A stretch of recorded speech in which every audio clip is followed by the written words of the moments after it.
श्यासनाथ भगवान की, चिंतामणि पारसनाथ भगवान की, शासन नायक भगवान महावीर स्वामी की, परम पूज्य है आचार्य कुंद मुनिराज की, परम पूज्य पट्टाचार्य आचार्य गुरुदेव श्री विराट सागर जी महाराज की, परम पूज्य पट्टाचार्य आचार्य विशुद्ध सागर जी महाराज की, अहिंसा में विश्व धर्म की, तीर्थराज समेत शिखर की,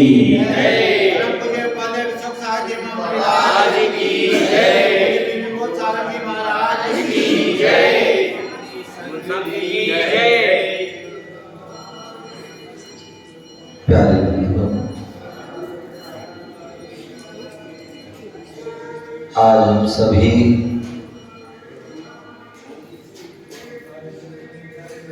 पुनः भारत की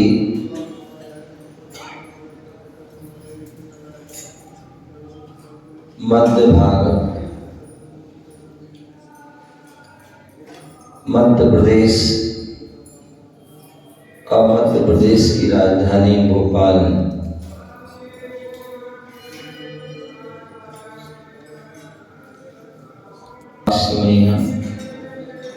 श्रेयांसनाथ जिनालय में बैठे हुए हैं और भगवान महावीर स्वामी का शासन चल रहा है।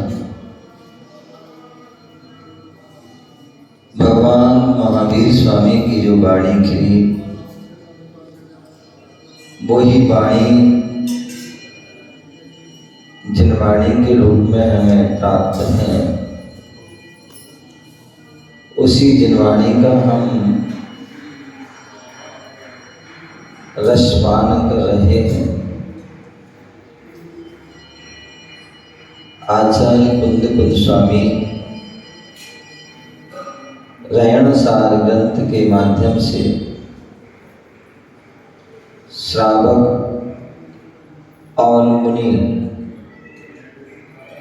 इन दोनों के जो है आचरण, चारित्र, मूल गुणों के बारे में वर्णन कर रहे थे। यहाँ पर 11वें नंबर की गाथा चल रही है, जिसमें श्रावक का लक्षण बताया गया था। दानम पूजम मुखम श्रावय धम्मो, दान और पूजा इस श्रावक का धर्म है। और ज्ञान और अध्ययन, ध्यान, ये जो मुनियों के जो है लक्षण हैं, उसी पर जो है व्यापार चल रही थी। आचार्य गुरुदेव विराट सागर जी महाराज तत्वानुशासन ग्रंथ के माध्यम से बता रहे थे कि पंच नमस्कार मंत्र, नमस्कार महामंत्र को जो है चित्त से एकाग्र होकर के हम यदि जपते हैं तो वह भी परम स्वाध्याय है। और जो जिनेंद्र भगवान के द्वारा कथित शास्त्र हैं, जिनवाणी है, उसको भी एकाग्र रूप से पढ़ना, ये भी जो है स्वाध्याय है। स्वाध्याय के माध्यम से हमारा जो है चित्त जो है एकाग्र होता है। चित्त में एकाग्रता, स्थिरता आती है, और जहाँ स्थिरता आती है वहीं ध्यान है। स्वाध्याय का अभ्यास हमारे लिए समय समय पर करते रहना चाहिए, और स्वाध्याय का अभ्यास ही ध्यान से स्वाध्याय को चरितार्थ करता है। स्वाध्याय किया और उसके बाद ध्यान किया तो हमारा जो है स्वाध्याय सफल हो जाता है। दोनों की संपत्ति प्राप्ति से ही परमात्मा प्रकाशित होता है। परमात्मा अपने अंदर प्रकट होता है तो वह कैसे होता है? स्वाध्याय और ध्यान के माध्यम से। इसी बात के लिए आचार्य गुरुदेव ने जो है अनगार धर्मामृत ग्रंथ का 7वें अध्याय के जो है 92वें श्लोक में उन्होंने कहा, अरहत ध्यान परस्यारन समो दिश्यात् सदास्तु वा शांति इत्यादि रूपों भी स्वाध्याय से सेवता। बोले जो साधु प्रधान रूप से अनंत के ध्यान में तत्पर रहता है, क्योंकि उनका लक्ष्य है ज्ञान ध्यान तपो रखता।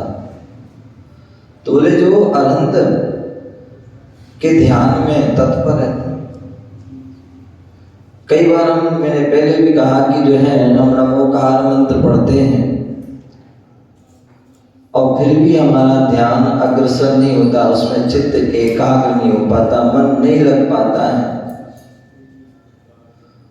तो उसके लिए आचार्य भगवान कह रहे हैं कि यदि आपने नमोकार मंत्र में यदि पूरे पद में 5 पद में ध्यान नहीं लग रहा है तो आप अनंत भगवान नमो अरिहंताणम, नमो अरिहंताणम अरहंत भगवान का जो पद है, जो उनका लक्षण है, जो उनका स्वरूप है, उस ध्यान में तत्पर हो जाए।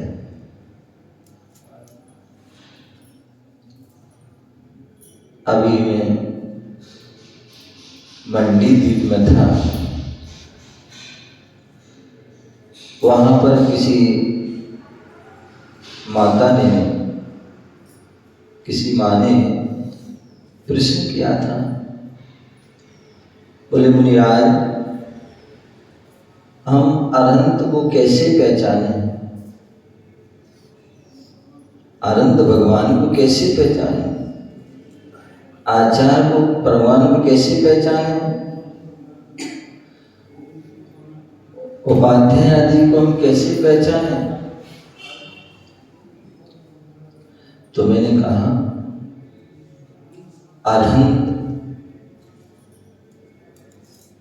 अरहंत जो हैं, जब उनके हम स्वरूप को जानेंगे,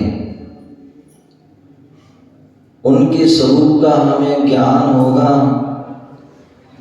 और वैसे ही जो है व्यक्तित्व हमें सामने दिखेगा तो अपने आप जो है हम उनके स्वरूप को जान जाएंगे। अनंत भगवान घातिया कर्मों से रहित होते हैं। 4 घातिया कर्मों जिनके नष्ट हो चुके हैं, ऐसे वह अरहंत होते हैं। और जब 4 कर्म नष्ट होते हैं तो 4 गुणों की प्राप्ति भी होती है। 4 को खोया तो 4 को पाया। 4 कर्मों को उन्होंने नष्ट किया है तो 4 गुणों को प्राप्त भी किया। और जब सामान्य रहते हैं तो उनकी जो है सामान्य ही चर्या रहती है, और जब विशेष हो जाते हैं तो उनकी जो है विशेष अवस्था हो जाती है। सामान्य तीर्थंकर हैं तो जैसे आप चल रहे हो वैसे ही वह गृहस्थ अवस्था में जैसे आप चलते वैसे ही वो चल रहे हैं। लेकिन जब वह अरहंत अवस्था को प्राप्त हो जाते हैं तो फिर जैसे आप चलते हो फिर वैसी वो नहीं चलती। तुम जो है जमीन पर चलते हो, जमीन पर चलते हो, वो जमीन से ऊपर अधर में चलते हैं। 4 अंगुल अधर चलते हैं। जब वह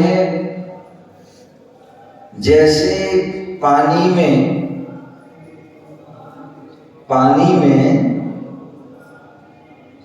यदि कोई कूद जाता है और उसे तैरना नहीं आता है, क्या नहीं आता है? तैरना नहीं आता है, तो क्या होता है? नीचे जाता है, 1-2 बार ऊपर भी आता है और फिर अंत में वो डूब जाता है तो उसकी श्वास आदि रुक जाती है, प्राण निकल जाते हैं, आत्मा निकल करके जो है अन्य शरीर में पहुंच जाती है। क्या?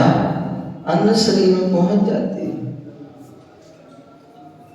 तो ऐसी अवस्था में फिर क्या होता है? शरीर जो है ऊपर आ जाता है। क्या हो जाता है? शरीर ऊपर आ जाता है। क्यों? क्योंकि जो प्राण थे वह प्राण निकल गए, आत्मा जो है निकल जाती है, तो वह शरीर जो है हल्का हो जाता है। क्या हो जाता है? और आप जो है क्या हो जाता है? जब शरीर से आत्मा अलग पर आ जाता है। उसी प्रकार जो है अरहंत भगवान जब कर्मों का क्षय कर देते हैं, 4 घातिया कर्मों को क्षय कर देते हैं, अरहंत अवस्था को प्राप्त हो जाते हैं। क्या हो जाते हैं? अरहंत अवस्था को प्राप्त हो जाते हैं, तो फिर वो भी जो है कर्मों से हल्के हो जाते हैं। तो फिर वह भी क्या होते हैं?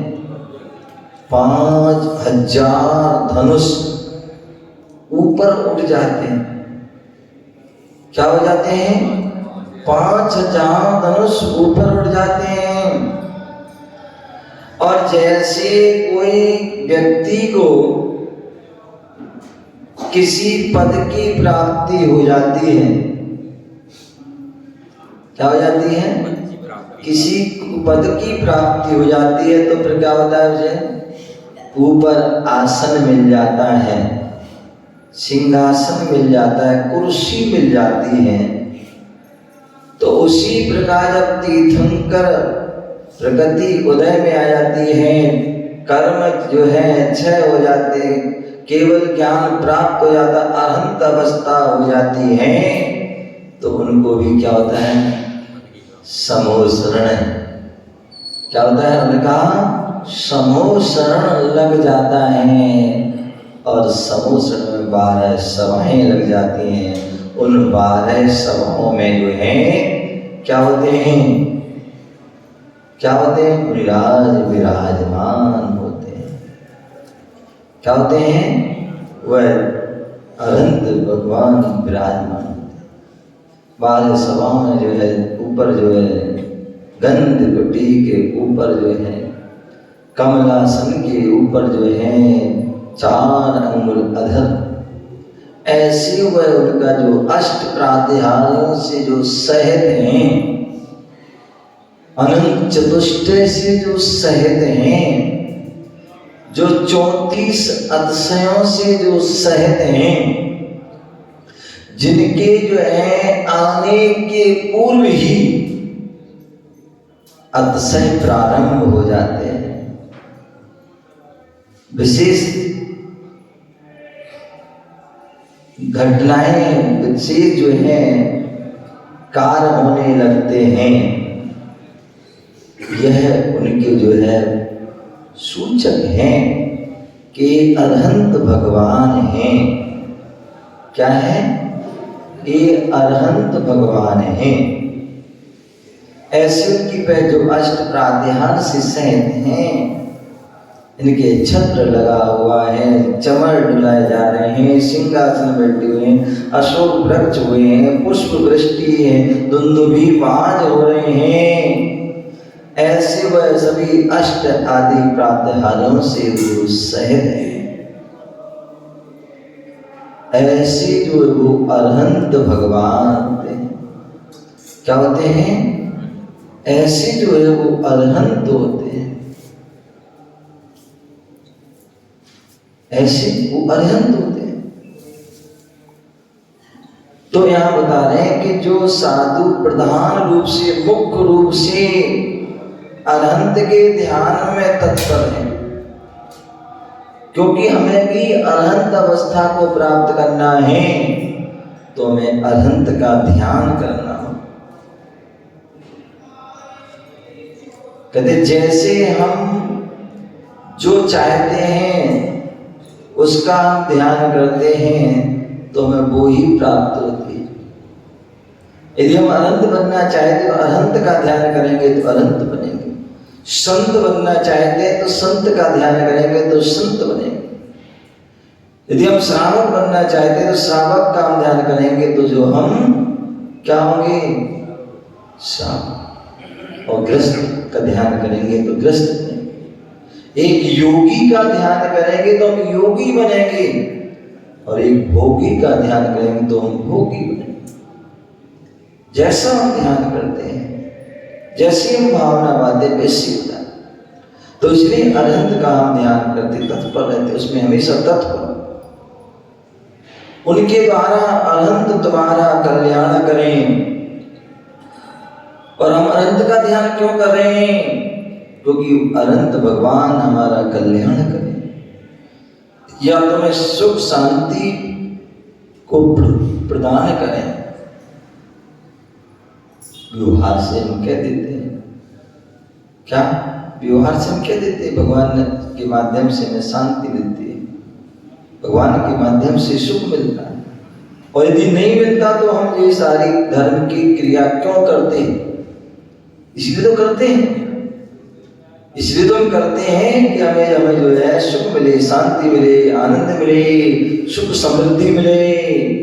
बंदे तद्गुण लब्धे, उनके जो गुण हैं वो गुण हमें प्राप्त हों, इत्यादि जो है मनोभाव की वचनात्मक अभिव्यक्ति। वचनों के माध्यम से हम जो कहते हैं अरहंत भगवान कैसे हैं, अरे भगवान ऐसे हैं, इन गुणों से संपन्न हैं, ऐसे गुणों से सहित हैं, ऐसी विशेषताओं से सहित हैं, ऐसे लक्षण से सहित हैं। ऐसा जो मनोभाव से वचनात्मक अभिव्यक्ति करना, पहले मन में भाव उत्पन्न हुए, फिर उसको वचनों से हम जो है अभिव्यक्त कर रहे हैं, प्रकट कर रहे हैं। ऐसा वह स्वाध्याय है जो कल्याणकारी है। कैसा है? जो कल्याणकारी है, जो हमारा कल्याण करने वाला है, हमारा हित करने वाला है। आचार्य भगवान गुरुदेव टीका के माध्यम से बता रहे हैं कि जो अध्ययन ही ध्यान है। क्या? अध्ययन ही ध्यान है। यदि हम अध्ययन को ध्यान से करते हैं, एकाग्र होकर के करते हैं, मन लगा कर करते हैं, तो वो भी ध्यान है। और इसी ग्रंथ के जो है रहनसार ग्रंथ के 90 नंबर के गाथा में कहा भी है, ध्यान और स्वाध्याय इन दोनों के माध्यम से विषय कषायों का निग्रह करते हुए आत्मचिंतन सुकर हो जाता है। क्या? बोले हम स्वाध्याय क्यों करें, बोले ध्यान क्यों करें? तो तो बोले स्वाध्याय करेंगे तो उतने समय हम क्या हो जाएंगे, विषय कसायों से छूट जाएंगे, वो निग्रह हो जाएंगी, उतने समय के लिए विषय कसाय छूट जाएंगी। हम मंदिर में बैठे हुए हैं, उपदेश सुन रहे हैं, और उपदेश सुन रहे हैं तो हमें उतने समय हमें ना घर की याद आ सकती है, ना ही हमारे लिए जो है परिवार की याद, ना घर कुटुंब परिवार धन दौलत वैभव आदि की कोई। यदि हम मन से जो है स्वाध्याय कर रहे हैं तो उतने समय ना खाने की याद आएगी, ना पीने की याद आएगी। वैसे तुम जो है घर पर रहोगे तो हर मिनट पे हर समय आपको कुछ ना कुछ चाहिए है, उसकी हम विषयों की पूर्ति करने में लगे रहते हैं। लेकिन जब हम मंदिर में रहते हैं, गुरुओं के पास बैठते हैं, तो उस समय हमें किसी प्रकार की कोई आकुल व्याकुलता नहीं सताती है, किसी प्रकार के कोई भाव नहीं होते हैं कि हमें ये करना वो करना है। उस समय तो वह उसमें ही एकाग्र रहते हैं। तो ऐसे जो है, इसलिए हम स्वाध्याय, आप देखिए कितना आपका मन आकुल व्याकुल हो, कुछ भी हो, आप स्वाध्याय करने बैठ जाएं, स्वाध्याय को सुनने बैठ जाएं, गुरुओं की वाणी सुनने बैठ जाएं, तो उतने समय पर आपका जो है मन वहां से हट जाता है, मन हट जाता है। तो इसलिए जो है स्वाध्याय जो है वो जरूरी है, और स्वाध्याय होगा, उपदेश हम सुन रहे हैं तो उस समय हम आत्मचिंतन भी कर सकते हैं कि हमें अपनी आत्मा का कल्याण कैसे करना है, अपनी आत्मा का हित कैसे करना है, कैसे हमारा कल्याण हो, कैसे हमारा हित हो, कैसे हम श्रेष्ठ बने, कैसे हम महान बने, कैसे हम महाव्रतों को धारण करें, कैसे हम संसार की चतुर्गति भ्रमण से बच सकें। ऐसा जो है वह आत्मचिंतन जो है सुकर सरल सहज हो जाता है। ये व्यक्ति कब कर सकता है? जब स्वाध्याय करता है। स्वाध्याय करेगा तभी ये सब विचार आएंगे। अगर स्वाध्याय नहीं होगा, ज्ञान नहीं होगा, तो आपके अंदर विचार वो नहीं आएंगे, तो वही घर गृहस्थी के कुटुंब परिवार भोग विलासताओं के ही आपके जो है विचार है। तो इसलिए स्वाध्याय होना आवश्यक, स्वाध्याय होगा तभी वह ध्यान होगा। इसलिए मुनि धर्म में इन दोनों को जो है महत्व स्पष्ट है। बारुषानुपेक्षा ग्रंथ में 77 की नंबर की गाथा में भी आचार्य कुंद स्वामी ने बारुषानुपेक्षा ग्रंथ में कहा है, विषय कसाय विड़िक गए भावम का द्रोण झाण सज्जाए, जो भावदी अपाड़म तस् तवम होदी नेमिणे। बोले जो मुनि ध्यान और स्वाध्याय के द्वारा विषय कसायों का निग्रह का भाव परिणाम करके आत्मा की जो भावना पाता है, चिंतन करता है, उस मुनि के नियम से उत्तम तप धर्म होता है। क्या बोल दिया? जो मुनि स्वाध्याय ध्यान से विषयों का जो है निग्रह कर रहे हैं, विषयों का त्याग कर रहे हैं, उनके पवित्र परिणाम हो रहे हैं, अच्छी पवित्र भावना हो रही है, तो बोले वह मुनि नियम से उत्तम तप करता है। यानी एक दिन पहले भी कहा है कि आचार्यों ने जो है 12 प्रकार के जो तप गए हैं, क्या गए हैं? 12 प्रकार के जो तप गए हैं, या मुख्य रूप से 2 तप गए हैं, एक बहिरंग तप, एक अंतरंग तप।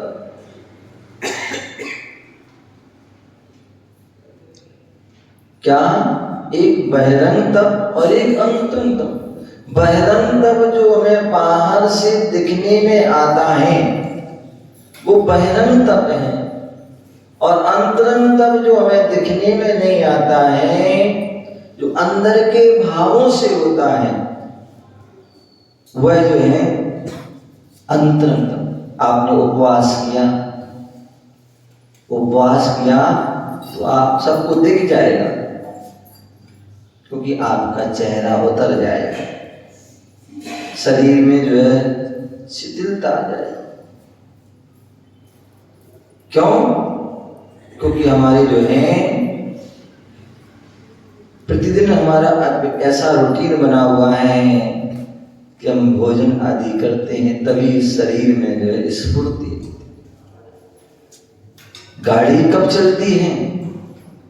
जब गाड़ी में पेट्रोल हो, डीजल हो, तभी वह चल पाती है। यदि पेट्रोल डीजल नहीं है तो गाड़ी नहीं चल पाएगी। उसी प्रकार हमारे जो है शरीर रूपी गाड़ी है, उस गाड़ी को चलाने के लिए भी भोजन किया, और जिस दिन भोजन नहीं किया, उपवास किया, उस दिन आपका चेहरा अलग दिख जाएगा कि भैया आज इनका क्या है, उपवास। और जिस दिन भोजन करोगे उस दिन जो है चेहरा तुम्हारा अलग ही खिल जाएगा। क्या हो जाएगा? अलग ही खिल जाएगा, अलग ही उसमें रौनक होगी, क्योंकि आपने भोजन किया है। और भोजन भी कैसा किया? मन पसंद भोजन किया। अन्यथा ऐसा भी होता है कई बार, भोजन तो किया हमने लेकिन मन पसंद नहीं मिला, तो भी वह चेहरे पर वो हमारी रौनक नहीं रहेगी, रौनक नहीं रहती। तो इसलिए बोल रहे हैं कि जो मुनि ध्यान और स्वाध्याय के माध्यम से विषयों की का जो क्या है, कषाय और विषयों का निग्रह कर रहे हैं। तो बता रहा था कि तप के माध्यम, तो उपवास आदि करते हैं, एक जो है व्रत आदि लेते हैं, उन्नूद आदि करते, तो वो हमें दिखता है। लेकिन और हो सकता है ये चीज हम ऊपर से भी कर सकते हैं, हो सकता है आपके भाव ना हो, लेकिन जो अंतरंग तप है, क्या जो अंतरंग तप है वो अंतरंग से ही होता है। प्रायश्चित, आपसे कोई गलती हो गई, क्या हो गई? आपसे कोई गलती हो गई, जब तक आपके अंतरंग में भाव नहीं होंगे कि भैया मुझसे गलत कर्म हो गया, और गलत कर्म होगा तो हमें उसका फल भी गलत मिलेगा। इसलिए हम गलत कर्म फल से बचना चाहते हैं, तो हमें उस कर्म को जो है दूर करना होगा। क्या करना होगा? उस कर्म को दूर करना होगा। और उस कर्म को उस जो है दूर करने के लिए हम क्या करते हैं? पश्चाताप करते हैं, आत्मनिंदा करहा करते हैं। क्या करते हैं? आत्मनिंदा करहा करते हैं, प्रायश्चित करते हैं। वो अंतरंग से जब हम गलती को स्वीकार करेंगे तभी हम उसको प्रायश्चित कर पाएंगे, और जब तक हम गलती को स्वीकार नहीं करोगे तब तक हम जो है प्रायश्चित की ओर अग्रसर नहीं हो पाएंगे। और जब तक प्रायश्चित की ओर अग्रसर नहीं होगे तो अंतरंग तप की ओर भी अग्रसर नहीं होगे, और जब तक अंतरंग तप नहीं होगा तब तक कर्मों की निर्जरा भी नहीं होगी। तो इसलिए प्रायश्चित अंतरंग तप है। अंतरंग से भाव होते कि भैया हमसे गलती हुई है, कोई तुम्हें बताए कि तुमसे गलती हुई, उसका प्रायश्चित लो, उससे वो लाभ नहीं होगा। आप तो व्यक्ति स्वयं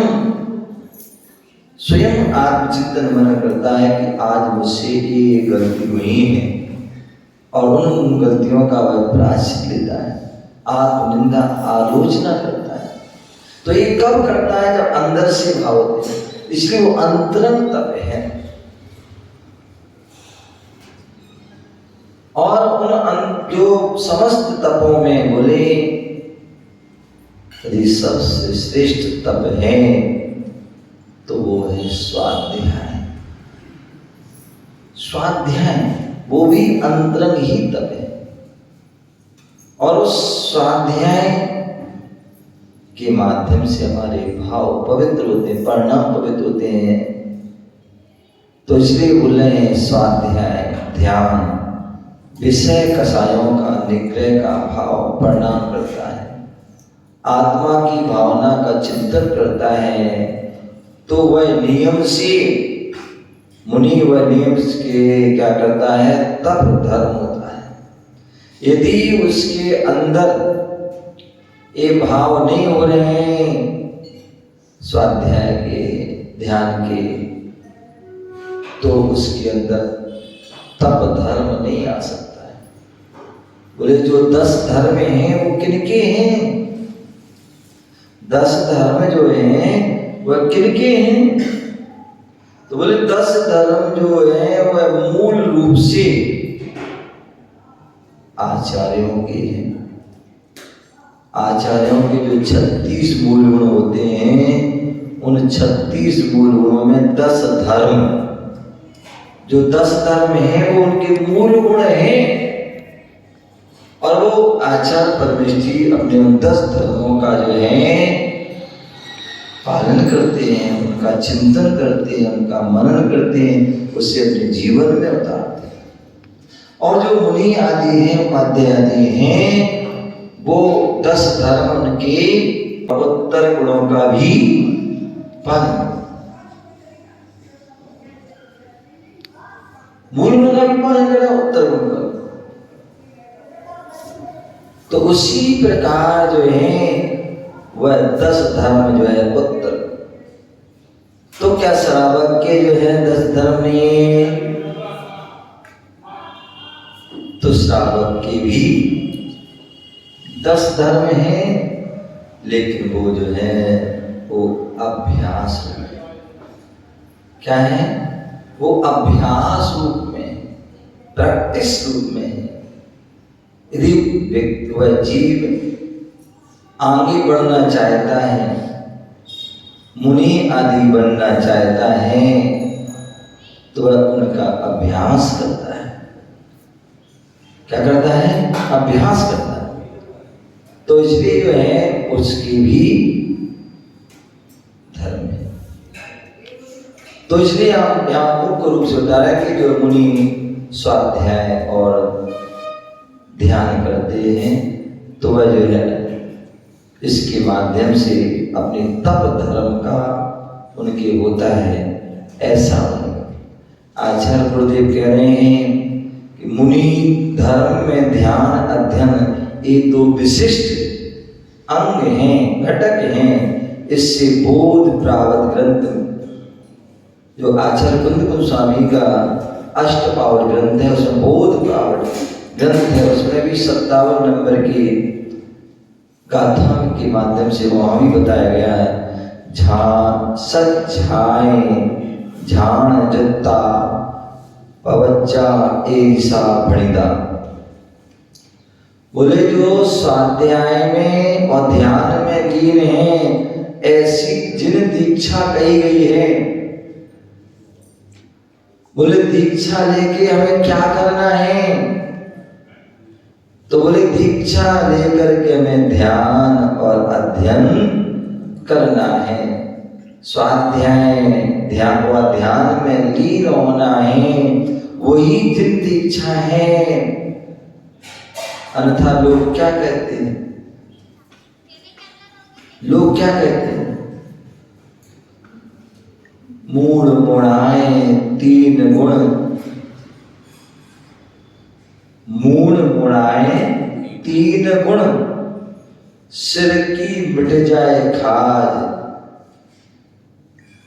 मूढ़ मुड़ाए 3 गुण, सिर की मिट जाए खाज। आप देखते हैं बहुत से लोग होते हैं जिनके सिर में डैंड्रफ हो जाती है, कहीं जुआ हो जाते हैं, कहीं कुछ हो जाता है, तो क्या करते हैं? फोड़ा फोड़ी होने लगते हैं, तो क्या करते हैं? सिर उठा लेते हैं, सिर को उठा लेते हैं, मुंडी करा लेते हैं। तो मूढ़ मुड़ाए 3 गुण, मूढ़ मुड़ाए 3 गुण, सिर की मिट जाए खाज। और खावे को लड्डू मिले लोग कहे महाराज। ऐसा लोग सोचते हैं बढ़िया है, आराम से मुड़ी मुड़वा लो और बस कपड़े उतार बैठ जाओ, मजे मजे हैं। क्या है? अमित बढ़िया मजे मजे, कुछ नहीं करना, कुछ नहीं करना। बोले ऐसा नहीं है, जब तुम बनोगे तब पता पड़ेगा। बोले मुनि मार्ग कोई सरल बात नहीं है, बोले तलवार की धार है। क्या है? तलवार की धार। तलवार की धार पर चलोगे क्या होगा? कष्ट होता है, कष्ट होता है। लेकिन ध्यान से चलोगे तो हम कष्ट से बच सकते। तो इसलिए बोल रहे हैं कि जो ध्यान, जो स्वाध्याय में लीन है, ध्यान में लीन है, वही दीक्षा है। बोले क्या महाराज, जब देखो आप पढ़ते ही रहते हो? क्या जब देखो तब पढ़ते ही रहते हो? या समय करेंगे बोर नहीं होती क्या? क्या बोर नहीं होती? बोले जैसे आप अपनी दिनचर्या करते हुए बोर नहीं होते हो, वही उठे नहाए धोए चाय पिए दुकान गए ये किया वो किया, जैसे तुम बोर नहीं होते हो वैसे ही हम लोग भी बोर नहीं होते हैं। क्योंकि जैसे आपकी वो रूटीन में आ गया है कि हमें एक दिनचर्या करना है, वैसे हमारी भी वह रूटीन में आ जाता है कि हमको भी ये हमारी चर्या है, हमें ऐसी चर्या को करना है। तो यही उनकी जो दिन दीक्षा स्वाध्याय ज्ञान ध्यान में लीन है, अपने जो तप में धारण किया है उसमें लीन है। यही उनकी जो है क्या है? साधना है, यही उनकी जो है तपस्या है। तो इसलिए जिन दीक्षा में जो साधक स्वाध्याय में लीन है, दिन रात स्वाध्याय में लीन है और ध्यान में लीन है, वही उनकी दीक्षा चली, दिन दीक्षा का पालन करा। यदि दो धर्म का पालन कर लिया तो उनका सब कुछ पालन हो गया। आचार्य शांति सागर जी महाराज के पास एक विद्वान आए और उन्होंने सोचा मुनिराज से के परीक्षा करी जाए। क्या की जाए? परीक्षा की जाए। जब पूज्य गुरुदेव आचार्य श्री विराट सागर जी महाराज अवस्था में 87-88 के लगभग या 88-89 हो गए, भिंड गए। उस समय लगभग 2 पीछे थे, एक मुनि विराट सागर जी और एक मुनि अजित सागर भोले बाबा। पहली बार भिंड में गए थे और भिंड का माहौल तो अलग ही था। वहां मुमुक्षु लोग ज्यादा थे, एक पक्ष वाले। अब जैसे गुरुजी पहुंचे, अब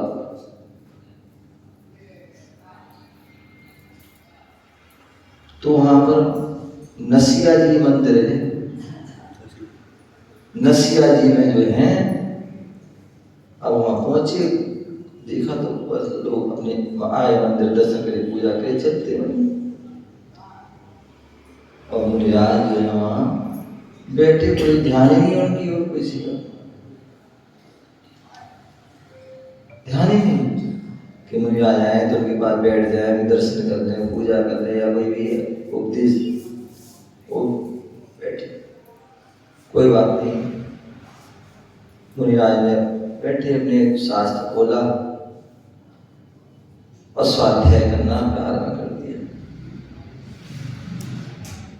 अब स्वाध्याय करना प्रारंभ किया तो वहां एक पंडित जी आ गए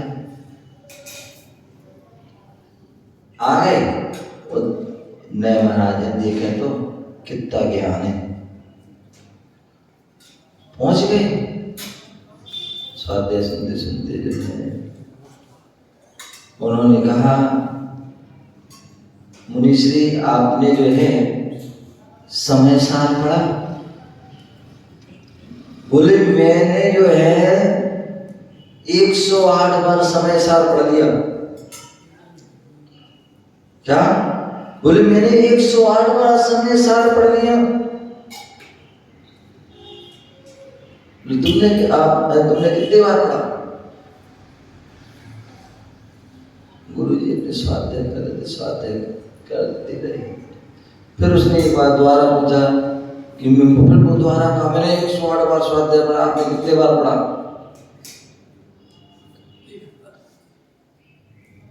फिर नहीं बोले। तीसरी बार फिर उसने कहा, मैंने 108 बार स्वाध्याय समय सार पढ़ लिया, आपने कितने बार पढ़ा? अब तो गुरु ने कहा कि कुछ बोलना ही पड़ेगा, नहीं तो ये बेचैन स्वयं भी रहेगा और मुझे भी बेचैन कर देगा।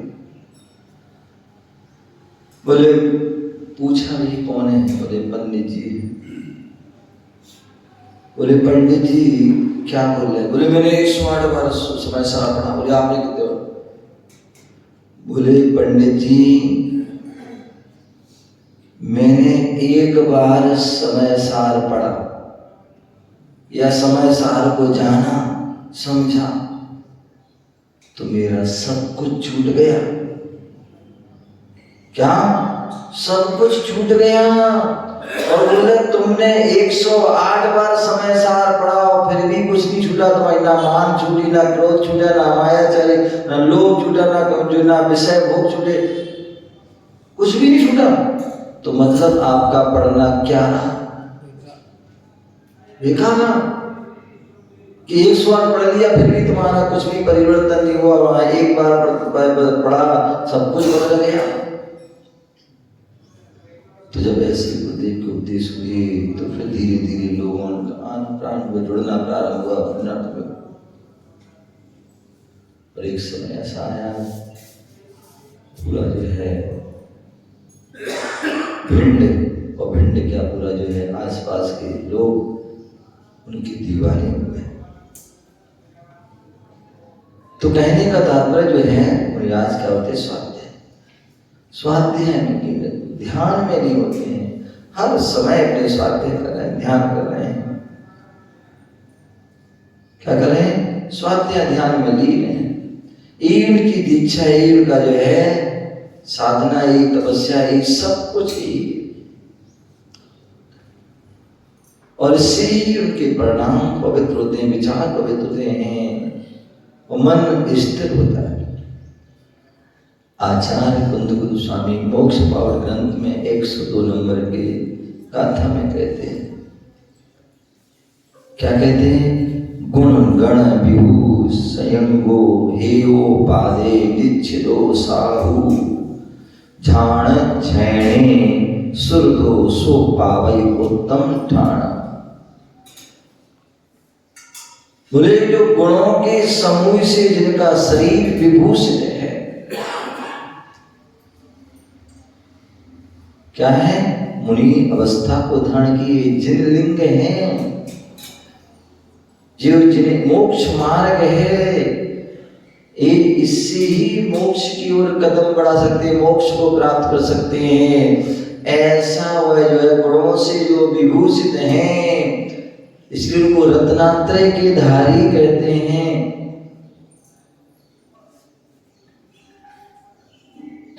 एक प्रश्न और किया था पंडित जी, छोटे से मतलब जो है छोटे से बच्चे ने प्रश्न किया। अब्दुल्लागंज में गुरु भक्ति का समय था, शाम का, छोटा सा बच्चा था। उसने पूछा, गुरुदेव हम लोग देखते हैं सुनते हैं आज जितने भी मुनिराज हैं उनके नाम के जो है बाद सागर लिखा होता है। क्या होता है? उनके नाम के आगे सागर लिखा होता है। सागर क्यों लिखा होता है? तो फिर मैंने उसको बताया कि जैसे सागर विशाल होता है ऐसी मुनिराज भी विशाल होते हैं। जैसे उस सागर में जो है अनेक प्रकार के रत्न पाए जाते हैं, उसी प्रकार जो है हमारे जो गुरुजन हैं उनके अंदर भी अनेक प्रकार के रत्नात्रय रूपी जो है रत्न पाए जाते। जैसे वह जो है समुद्र जो है सागर जो है गंभीर होता है, वैसे ही वह साधु भी गंभीर होते हैं। यही कारण है कि उनके नाम के आगे सागर। तो कहने का तात्पर्य यहाँ बता रहे हैं आचार्य गोस्वामी मोक्ष पावड़ में कि जो गुणों के समूह से जो है क्या है, जिनका शरीर विभूषित है। आप देखिए अभी कोई पढ़ा रहा था, बता रहा था कि मुनिराज के जो है कोई शिष्य थे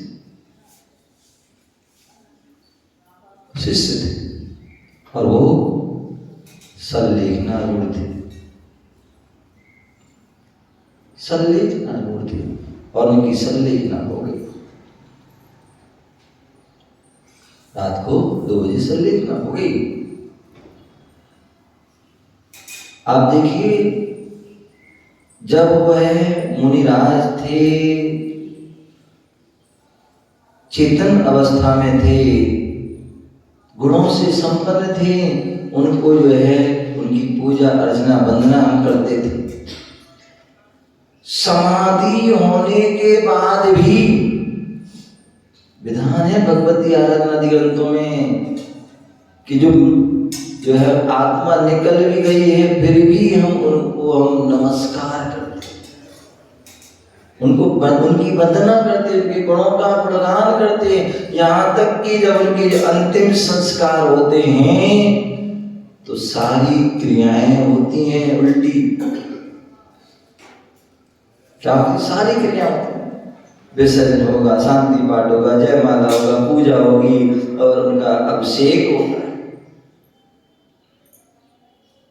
क्या हो सकता है? अब तो है ही नहीं, अब तो आत्मा निकल गई, अब तो है ही नहीं।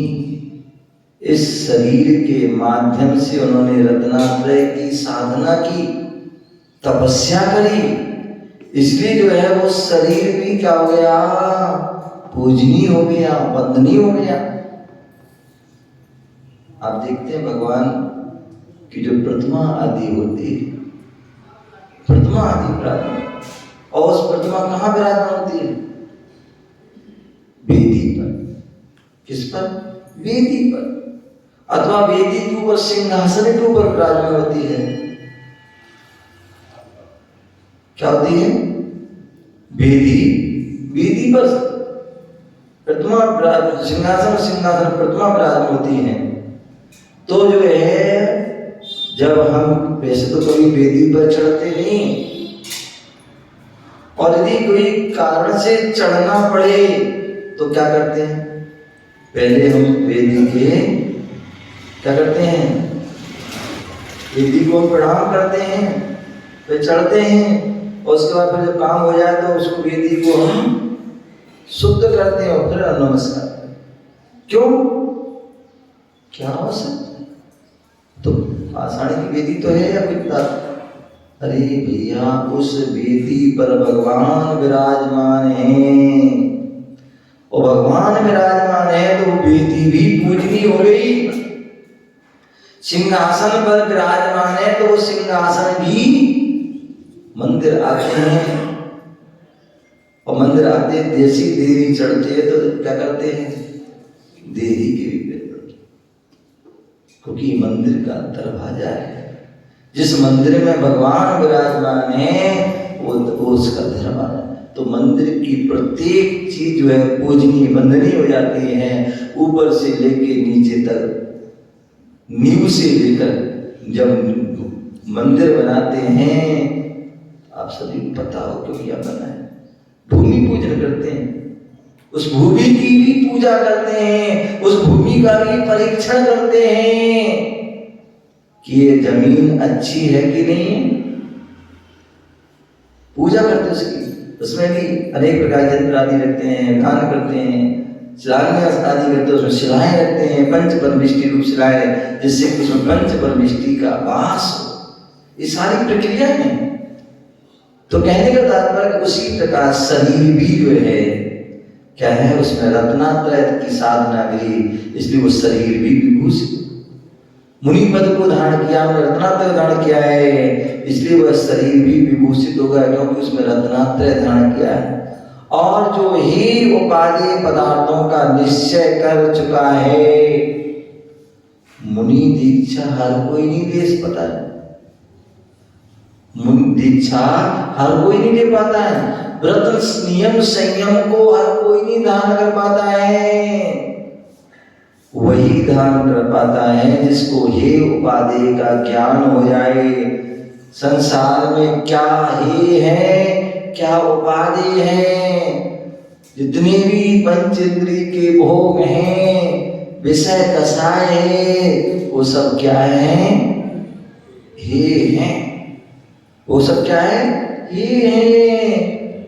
ज्ञान सम्यक दर्शन, सम्यक चारित्र आदि भी क्या है, संयम व्रत नियम आदि ये सब उपादेय हैं।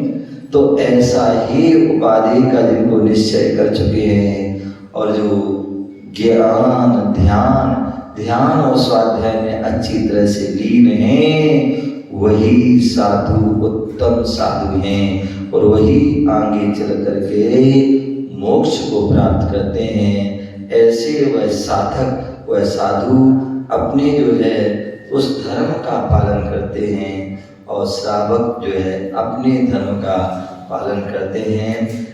बाक्सिमनिया भोपाल ऐसा स्थान है जहाँ पर श्रावक श्राविकाएं अपने जो है श्रावक धर्म का पालन करने में तत्पर रहते हैं। प्रतिदिन जो है हम अपने जिनेंद्र भगवान का अभिषेक पूजन दर्शन आदि करते हैं, पूजन उनका जो कर्तव्य धर्म है उसका पालन करते हैं। और जब भी कोई साधु संत आते हैं तो जो है क्या करते हैं, उनके लिए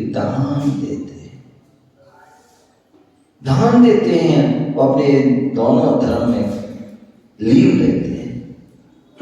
इसलिए धर्मनिष्ठ से पुनः आपके लिए वही मौका पुनः मिल रहा है, वर्तमान में आपके सामने उपस्थित हुआ है कि हम कैसे उन सच्चे श्रावक धर्म का हम पालन कर सकें, उसे अपने धर्म में लीन रहें। तो इसके लिए आपके लिए मौका मिल रहा है 4 दिवसीय संवेद शिखर विधान का, कि आप प्रतिदिन तो पूजा करते ही हैं, लेकिन कुछ समय ऐसा हो जिसमें हम विशेष पूजन करें, विशेष विधान करें, विशेष अर्चना करें, जिससे कि हमारे अंदर भी विशेषता आए, हमारे अंदर विशेष गुण की प्राप्ति हो, विशेष उपलब्धि हो। उसके लिए यहाँ पर 4 दिवसीय जो विधान रखा जा रहा है 15, 16, 17, 18, तो उसमें आप सभी जो है क्या करें, उसमें सम्मिलित होकर शांति से पुण्य का अर्जन करें। सभी ने नाम अपने लिखा दिए होंगे, नहीं लिखाए हों तो अभी भी आपके पास, अभी पंडित जी बता रहे थे कि 12 बजे तक आपके पास समय है, अपना नाम लिखा दें, जिससे कि आपको करनी है पहले आओ और पहले पाओ। तो ऐसा ना हो कि जो है आपको स्थान ना मिले, आपको बाहर बैठना पड़े या इस साइड दीवार के उस तरफ बैठना पड़े, तो इसलिए पहले ही अपना या उस साइड बैठना पड़े, तो इसलिए अपने पहले ही जो है नाम लिखा दें। और कर भला होगा भला, अपना तो स्वयं नाम लिखवाएं, अपन स्वयं को तो बैठने सब परिवार, इसके साथ साथ जो आपके जान पहचान के भी लोग हैं, रिश्तेदार आदि हैं, जैसे आपके घर में कोई शादी होती है तो क्या करते हैं, लिस्ट निकालते हैं और सबको बुलाते हैं, क्या आमंत्रण निमंत्रण देते हैं, सबको बुलाते हैं कि भैया आपको आना है और आपको आना है, और कैसे आना है, चूल पई पौने से आना है।